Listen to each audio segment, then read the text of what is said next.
Damai sejahtera Allah yang melampaui segala akal, itulah yang memelihara hati dan pikiran saudara dalam Kristus Yesus Tuhan kita. Amin. Shalom. Saudara yang dikasihi Tuhan kita Yesus Kristus, dengar dan sambutlah firman Tuhan yang akan diperdengarkan pada hari Minggu ini, di Minggu akhir tahun gerejawi 22 November 2020, yang tertulis dalam Injil Matius pasal 25 ayat 31 hingga ayat 46. Saya akan baca untuk kita, demikian firman Tuhan. Apabila Anak Manusia datang dalam kemuliaannya dan semua malaikat bersama-sama dengan Dia, maka Ia akan bersemayam di atas tahta kemuliaannya. Lalu semua bangsa akan dikumpulkan di hadapannya, dan Ia akan memisahkan mereka seorang daripada seorang, sama seperti gembala memisahkan domba dari kambing. Dan Ia akan menempatkan domba-domba di sebelah kanannya dan kambing-kambing di sebelah kirinya. Dan raja itu akan berkata kepada mereka yang di sebelah kanannya, "Mari, hai kamu yang diberkati oleh Bapakku, terimalah kerajaan yang telah disediakan bagimu sejak dunia dijadikan. Sebab ketika aku lapar, kamu memberi aku makan. Ketika aku haus, kamu memberi aku minum. Ketika aku seorang asing, kamu memberi aku tumpangan. Ketika aku telanjang, kamu memberi aku pakaian. Ketika aku sakit, kamu melawat aku. Ketika aku di dalam penjara, kamu mengunjungi aku." Maka orang-orang benar itu akan menjawab Dia, katanya, "Tuhan, bila manakah kami melihat Engkau lapar dan kami memberi Engkau makan, atau haus dan kami memberi Engkau minum? Bila manakah kami melihat Engkau sebagai orang asing dan kami memberi Engkau tumpangan, atau telanjang dan kami memberi Engkau pakaian? Bila manakah kami melihat Engkau sakit atau dalam penjara dan kami mengunjungi Engkau?" Dan raja itu akan menjawab mereka, "Aku berkata kepadamu, sesungguhnya segala sesuatu yang kamu lakukan untuk salah seorang dari saudaraku yang paling hina ini, kamu telah melakukannya untuk aku." Dan Ia akan berkata juga kepada mereka yang di sebelah kirinya, "Enyahlah dari hadapanku, hai kamu orang-orang yang terkutuk, enyahlah ke dalam api yang kekal, yang telah sedia untuk iblis dan malaikat-malaikatnya. Sebab ketika aku lapar, kamu tidak memberi aku makan. Ketika aku haus, kamu tidak memberi aku minum. Ketika aku seorang asing, kamu tidak memberi aku tumpangan. Ketika aku telanjang, kamu tidak memberi aku pakaian. Ketika aku sakit dan dalam penjara, kamu tidak melawat aku." Lalu mereka pun akan menjawab Dia, katanya, "Tuhan, bila manakah kami melihat Engkau lapar atau haus, atau sebagai orang asing, atau telanjang, atau sakit, atau dalam penjara dan kami tidak melayani Engkau?" Maka Ia akan menjawab mereka, "Aku berkata kepadamu, sesungguhnya segala sesuatu yang tidak kamu lakukan untuk salah seorang dari yang paling hina ini, kamu tidak melakukannya juga untuk aku." Dan mereka ini akan masuk ke tempat siksaan yang kekal, tetapi orang benar ke dalam hidup yang kekal. Demikian pembacaan firman Tuhan.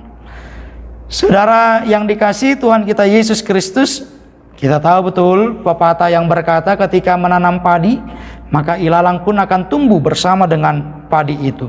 Sehingga ketika hendak panen, padi harus betul-betul diperhatikan dengan seksama agar jangan ilalang ikut dalam tuaian panen tersebut. Sebab bisa saja ilalang terlihat jauh lebih indah, tetapi tidak ada isi, tidak ada kehidupan di dalamnya. Demikian juga firman Tuhan yang hendak disuarakan pada hari Minggu ini, tepat di minggu akhir tahun gerejawi, ketika Allah akan melakukan pemisahan terhadap orang-orang yang berkenan di hadapannya untuk masuk ke dalam hidup yang kekal, dan orang-orang yang tidak berkenan di hadapan Allah masuk ke dalam siksaan api yang kekal. tepatnya pada saat penghakiman terakhir.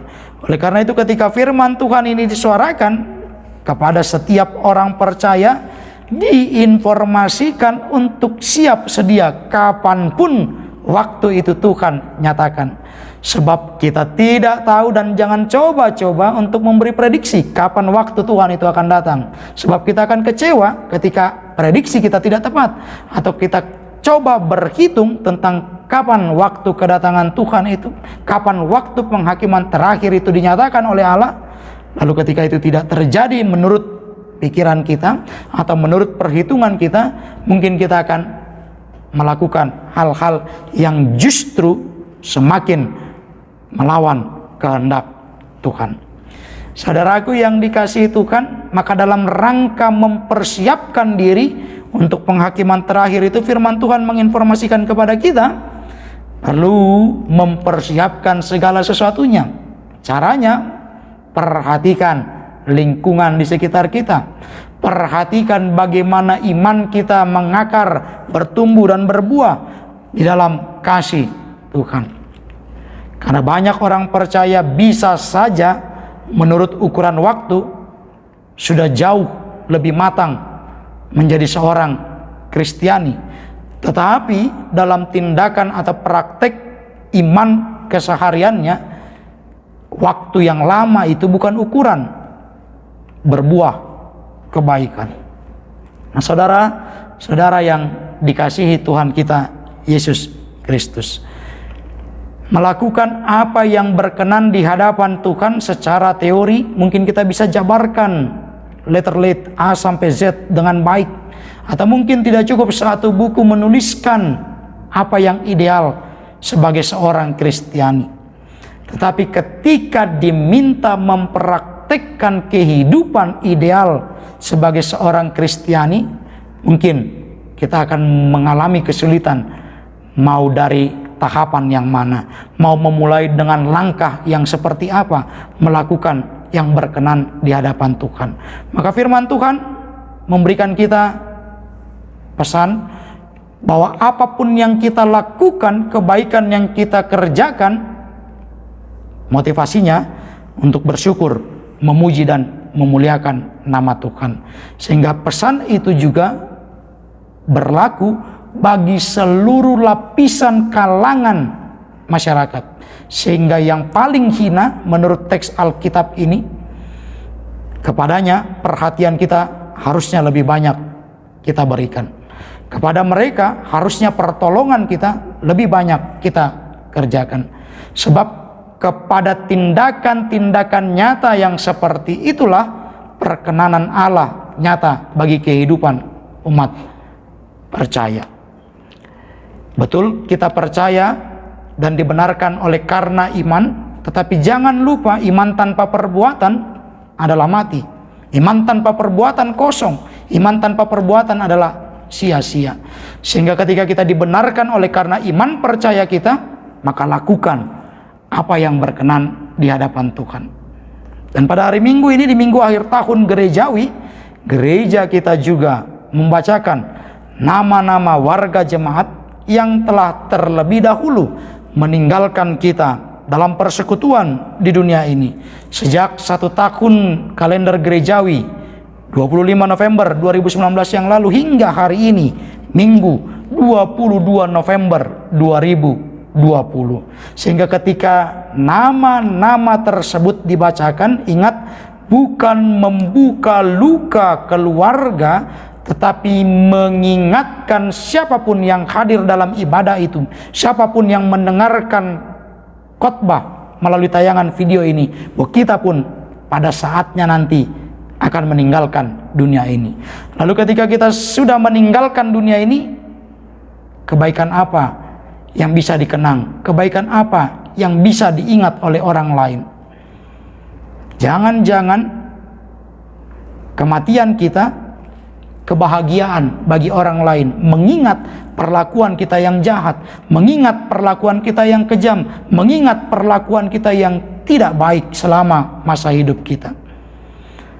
Nah, selagi masih diberi kesempatan oleh Tuhan memperbaiki diri melalui kehidupan hari lepas hari, maka pakai itu dengan kesungguhan, bersyukur, memuji dan memuliakan nama Tuhan, mengubah karakter kita, mengubah kebiasaan kita dari yang tidak berkenan menjadi berkenan di hadapan Tuhan, atau dari tindakan-tindakan yang sudah berkenan di hadapan Tuhan kita tingkatkan lagi menjadi berkat bagi lingkungan yang lebih luas lagi.